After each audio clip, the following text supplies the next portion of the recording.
Hello YouTube, Gamer2K1 here, and this time I'm doing a video game review. Dragon Warrior for the NES. Dragon Warrior was produced by the company Enix, which merged with the company Squaresoft to become Square Enix.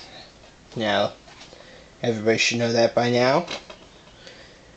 And in Japan, the game Dragon Warrior was known as Dragon Quest.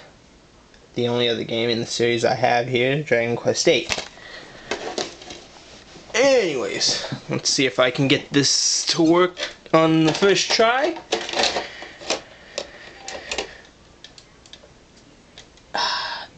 Darn. Come on.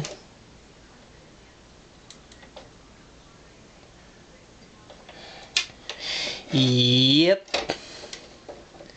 That's an NES that hasn't been taken great care of all its life. Needs a little work. Hey, at least I finally got it to work. Didn't take too long. Anyways, let's start off by starting the game. I'm just gonna input my name very quick here.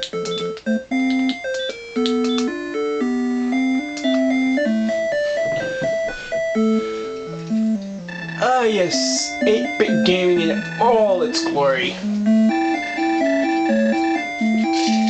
Now,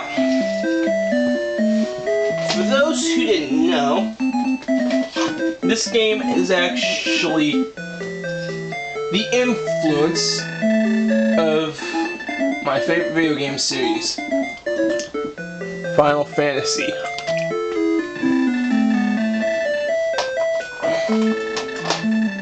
Now there are some problems with this game. It's a good game, it ain't perfect. There are some problems.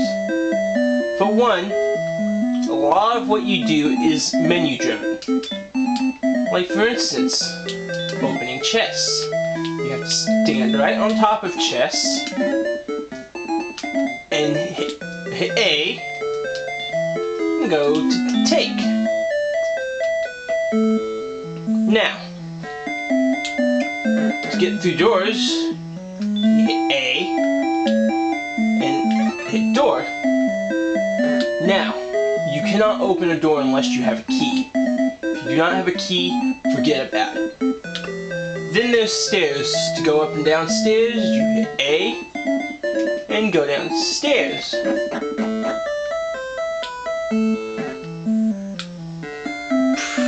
Pretty simple, and yet at the same time pretty tedious.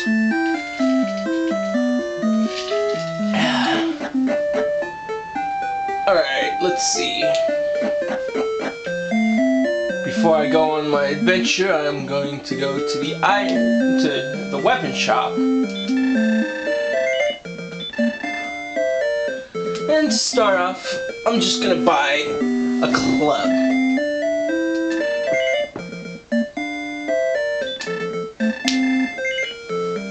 Now you can only carry one of each type of weapon or armor at a time. So you got one weapon. If you buy another weapon, the weapon you currently have is gone. They will trade you though for gold. So if, let's say you have a weapon, an armor, and a shield. You can only have one of each. They will trade you for gold. And usually, you'll know that you're getting the better item if you're paying attention. Alright, so I can't afford anything else right now, so let's go. I think we'll start by heading to the dungeon.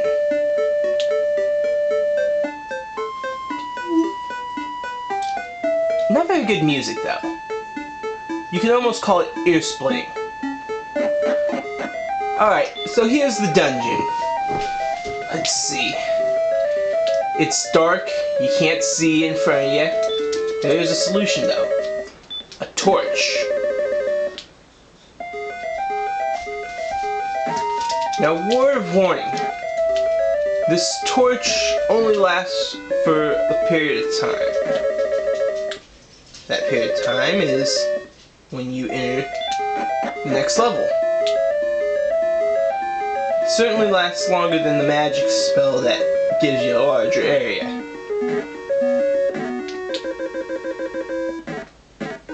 So, going around the dungeon. Actually, I'm surprised. I thought it actually... Well, it has been a while since I played.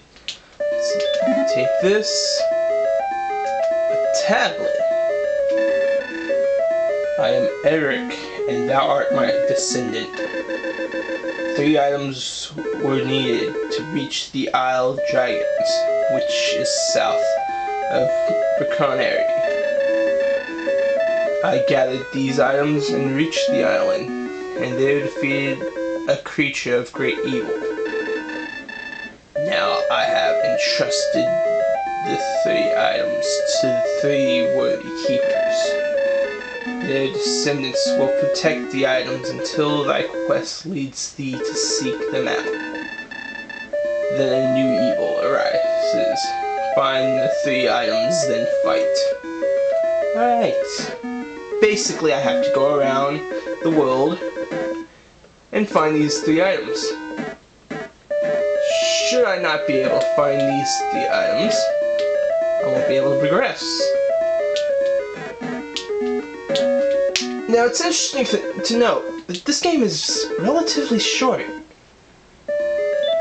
So, even if it does get tedious after a while, you will be happy to find out that the game's not really that long. So, even with the tediousness, it's still fun. Okay, one thing I want to show before we end this is the battles. You got 4 windows here. You got your dialogue window, you got your status window, and you got your command window. Plus you got the window viewing your monster. Battles are one-on-one. You only have 1 member in your party, that's you. You only have 1 enemy. That's whatever shows up. Here we've got a red slime.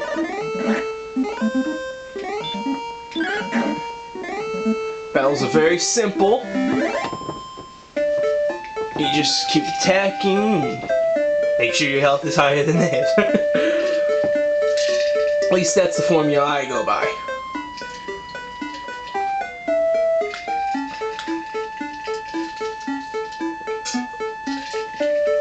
There's a little more to the tediousness of this game. To save, you have to go all the way to this castle here. It's the only one you can save at. This other castle here, to note, down over here, that's the end of the game. You reach that, you face the final boss, and it's over.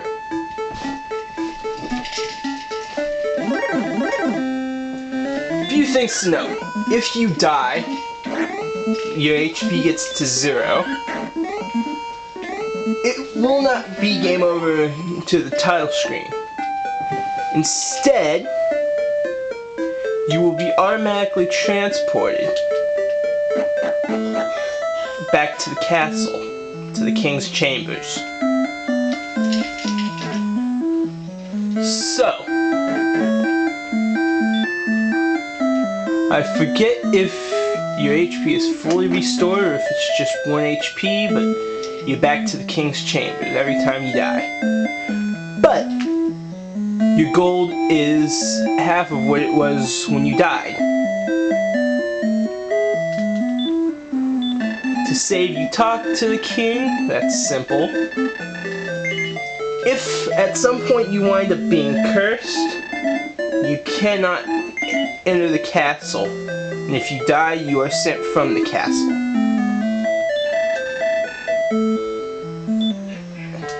And of course, once you save, you hold reset and turn off. This is Gamer2K1. Have a nice day.